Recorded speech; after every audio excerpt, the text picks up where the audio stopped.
जय हिंद। तो बच्चों, आज हम लोग स्टार्ट करेंगे त्रिकोणमिति के फर्स्ट चैप्टर फर्स्ट एक्सरसाइज 8.1 और फर्स्ट क्वेश्चन है, एक ट्रायंगल दिया हुआ है जिसमें एंगल बी जो है वो 90 डिग्री का है और ए बी जो है 24 सेंटीमीटर, बी सी जो है 7 सेंटीमीटर। तो आपको निकालना है sign A cos A, sign C cos सी। तो फर्स्ट सॉल्यूशन में हम लोग फर्स्ट का यदि देखें तो साइन ए है, तो साइन ए का फॉर्मूला हम लोग पढ़े थे लंब बटे कर्ण, लंब बटे कर्ण। और लंब को क्या कहते हैं? परपेंडिकुलर, और कर्ण को क्या कहते हैं? हाइपोटेनस। तो देखिए यहां पे ट्रायंगल में अगर एक ए है, एंगल का मान ए है, तो एंगल ए के लिए लंब हो जाएगा इसके सामने वाला BC। तो यहां पे लिख देंगे BC। कर्ण हो जाएगा 90 डिग्री के सामने वाला जो साइड होता है वही कर्ण होता है। तो यहां पे AC है तो लिख देंगे AC। अब BC का तो वैल्यू हमको पता है 7, लेकिन AC का वैल्यू हमको पता नहीं है। जब AC का वैल्यू हमको पता नहीं है तो क्या करते हैं, AC निकालने के लिए रूट अंडर पाइथागोरस प्रमेय से हम लोग क्या कर लेंगे, AB square plus BC square, root under AB square plus BC square. अगर बराबर में देखें तो 7 बाई रूट अंडर AB का वैल्यू है 24 का स्क्वायर प्लस 7 का स्क्वायर इक्वल टू 7 बाई 24 का स्क्वायर करेंगे रूट अंडर में तो 576 प्लस 7 का स्क्वायर करेंगे तो 49 equal to 7 by root under 625 is equal to 7 by 25। That means sine A का वैल्यू निकल गया। उसके बाद इसी में है कॉस ए। ए के लिए लंब ये होगा, आधार ये होगा, एक बी हो जाएगा एंगल ए के लिए और बी हो जाएगा एंगल ए के लिए। तो कॉस का होता है आधार बटे कर्ण, आधार बटे कर्ण बी बटे एच लिखते हैं। बी आधार कितना है, आधार का नाम लिख दीजिए पहले ए बी, तो ए बी लिख दिए। कर्ण हमेशा है AC। ए बी हो जाएगा 24 सेंटीमीटर है 24, और AC कितना है, AC अभी यहां से लाए हैं 25 आया है 25 लिख देंगे। यानी कुल मिलाकर के cos A का वैल्यू निकल गया, sin A का वैल्यू निकल गया। अब सेकंड नंबर में है sin C cos C। तो sin C और cos C का वैल्यू हमको निकालने के लिए क्या करना होगा, एंगल क्या लेना होगा C। जब एंगल C लेंगे तो एंगल C के सामने वाला हो जाएगा परपेंडिकुलर, C के लिए परपेंडिकुलर, और ये जो B है BC बेस, एंगल C के लिए BC जो है बेस बन जाएगा। उसके बाद अगर हम यहां पे देखें तो sin C अगर करते हैं सेकंड नंबर में,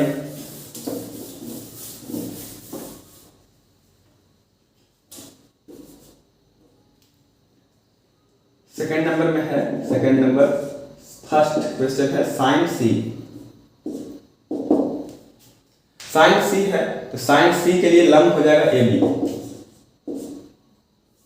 ऐसे लिख सकते हैं आप पहले लंब बटे कर्ण या फिर P बटे H। अब P का वैल्यू क्या है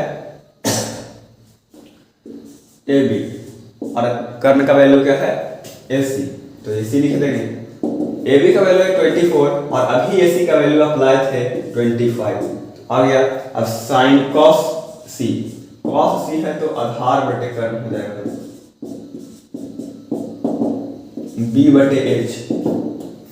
C के लिए B हो जाएगा BC और H हो जाएगा AC। तो BC का वैल्यू है 7 और AC का वैल्यू है 25। फर्स्ट क्वेश्चन क्या हो गया, कंप्लीट। इस तरह से बनाना है, बहुत आसान सा क्वेश्चन होता है। और अगर आप यहाँ पे पढ़ करके समझ करके आप सीख जाते हैं तो ये हमारे लिए बहुत खुशी की बात है कि हमने हमारे द्वारा पढ़ाए गए बात आप लोगों को समझ में आई। चलिए सेकंड क्वेश्चन की ओर बढ़ते हैं। तो सेकंड क्वेश्चन में देखा जाए तो एक चित्र दिया हुआ है जिसमें tan P minus cot R का वैल्यू हमको पता करना है। चलिए चित्र बनाते हैं, उसके बाद देखते हैं इसमें क्या करना है।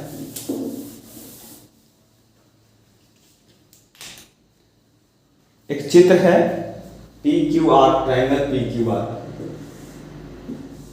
फिगर दिया हुआ है पी क्यू आर, क्यू जो है 90 डिग्री का है और आपसे पूछा जा रहा है tan p minus cot r। ठीक है, p के लिए परपेंडिकुलर ये हो जाएगा, बेस ये वाला हो जाएगा, r के लिए परपेंडिकुलर ये और बेस ये हो जाएगा। तो आपको निकालने के लिए यहाँ पे आपको पहले दिया हुआ है 12 सेंटीमीटर, ये 12 सेंटीमीटर है, ये 13 सेंटीमीटर है, तो क्यू आर आप पहले निकाल सकते हैं। ये आपसे पूछ रहा है find tan p minus cot r।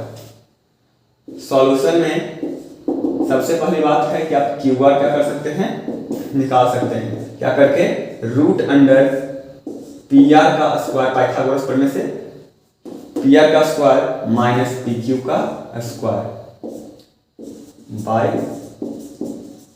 Pythagoras theorem, इसको बोलेंगे पाइथागोरस प्रमेय से। क्यू आर का वैल्यू निकलेगा root under P R square है तो पी आर स्क्वायर मतलब 13 का square minus P Q square है तो पी क्यू कितना हो जाएगा 12, तो 12 का स्क्वायर करेंगे रूट अंडर 169 माइनस 12 का स्क्वायर कीजिए 144 आ रहा है। अब बताइए 169 में से 144 हटाएंगे तो कितना बचेगा 25 कर दिए, कितना आ गया 5, सब सेंटीमीटर में है, यही सेंटीमीटर में हो जाएगा। अब क्वेश्चन की ओर बढ़ते हैं तो देखा जाए tan p minus cot r, p के लिए देखिए इसका फॉर्मूला होता है tan p का परपेंडिकुलर बाय बेस और इसका होता है बेस बाय परपेंडिकुलर। ध्यान दीजिएगा p के लिए परपेंडिकुलर का मान अलग होगा और r के लिए परपेंडिकुलर का मान अलग होगा, p के लिए बेस का मान अलग होगा, r के लिए बेस का मान अलग होगा। तो आपको इसको पता करना है tan p है तो परपेंडिकुलर QR, यहां पे लिख देंगे QR, बेस हो जाएगा PQ माइनस b, तो r के लिए अगर बेस का मान करें तो r के लिए बेस हो जाएगा QR और परपेंडिकुलर की बात किया जाए तो r के लिए परपेंडिकुलर हो जाएगा PQ। अब आप देखिए निकालने की तो आवश्यकता ही नहीं है, QR by PQ minus QR by PQ cancel होकर के कितना आ जाएगा 0। तो ये आपका सेकंड क्वेश्चन था और ये सॉल्व हो गया। अब आते हैं थर्ड क्वेश्चन की ओर। दिया हुआ है if sin a equal to 3/4, sin a equal to दिया हुआ है 3/4, then find the value of cos a and tan a। तो ये आपको निकालना है, चलिए ये भी देख लेते हैं।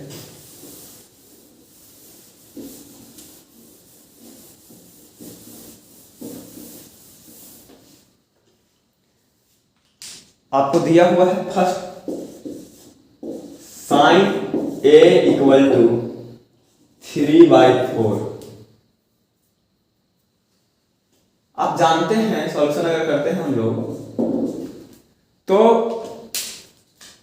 sin a equal to 3/4, sin a equal to 3/4 equal to perpendicular by hypotenuse, ऐसा होता है आप जानते हैं। तो हमको सबसे पहली बात b निकाल लेना है, बेस यानी root under hypotenuse square minus perpendicular square किस चीज से हो जाएगा बाय पाइथागोरस थ्योरम।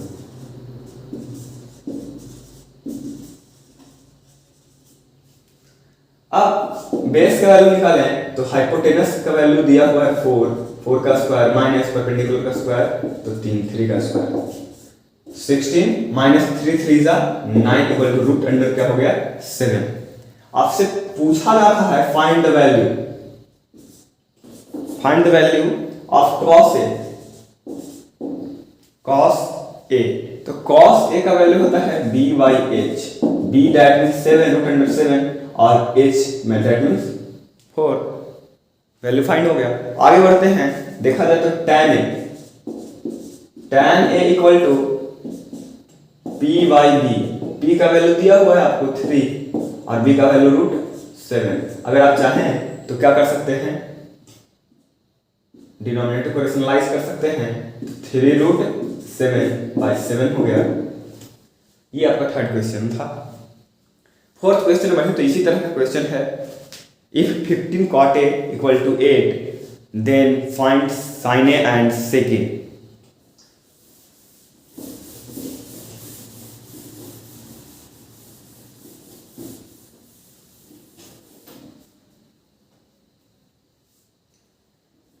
देखिए 4 क्वेश्चन था, 15 sin A sorry cot A, 15 cot A equal to 8 इतना दिया हुआ है। तो आपको जैसे क्वेश्चन बढ़ रहा है वैसे ऐसे आगे बढ़िए। यहाँ पे आप सिर्फ cot A निकालिए तो 8/15 हो जाएगा सॉल्यूशन करके। आप लिखते हैं cot 15 cot A equal to 8 था तो फिर cot A को रखने दिए, 15 यहाँ से ऊपर से कहाँ आएगा, नीचे 8/15। अब आप जानते हैं cot A का जो फॉर्मूला होता है वो है बेस बाय परपेंडिकुलर, और बेस बाय परपेंडिकुलर है तो हाइपोटेनस निकाल लेते हैं हम लोग, √p² प्लस b²। कौन से फॉर्मूला से, कौन से थ्योरम से, बाय पाइथागोरस थ्योरम। अब √p² करेंगे तो 15 का स्क्वायर प्लस 8 का स्क्वायर इक्वल टू √225 प्लस 64 इक्वल टू √289 इक्वल टू हो गया 17। ये निकल गया, हमारा h निकल गया। उसके बाद जो भी पूछ रहा है sin A पूछ रहा है तो आप जानते हैं p/h होता है। p का वैल्यू क्या दिया हुआ है 15 और h का वैल्यू क्या आया है 17। sin A का वैल्यू निकल गया। उसके बाद sec A करना है तो sec A निकाल लेते हैं। sec A करेंगे तो sec A का हो जाएगा sec A का होता है h/b। h दिया हुआ है 17 और b दिया हुआ है 8। sec A का वैल्यू फाइंड हो गया। यानी इसी तरह से बाकी सारे क्वेश्चन हैं जो कि आपको क्या करना है, बनाना है। खैर हम लोग अभी सब पूरा कुल मिलाकर के 11 क्वेश्चंस है और अभी 4 पे पहुंच गए, 7 क्वेश्चंस और है। कुछ एक क्वेश्चन लास्ट वाला ऑब्जेक्टिव है, बाकी हम लोग अभी बनाते हैं। तो अब 5 नंबर क्वेश्चन देखें तो है क्वेश्चन में ये, if sec theta equal to 13/12 then find the other trigonometrical ratios.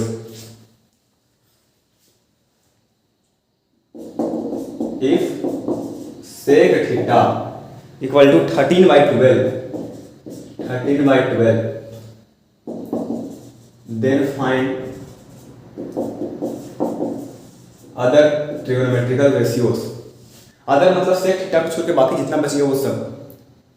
तो पहली बात सॉल्यूशन में जो दिया हुआ है लिखिए, sec थीटा इक्वल टू 13/12। आप जानते हैं sec थीटा का क्या होता है, हाइपोटेनस बाय बेस। h दिया हुआ है, b दिया हुआ है, आप p निकालिए पहले। परपेंडिकुलर का क्या हो जाएगा, hypotenuse square minus base square equal to √, यहाँ पे पहले लिख लेते हैं बाय पाइथागोरस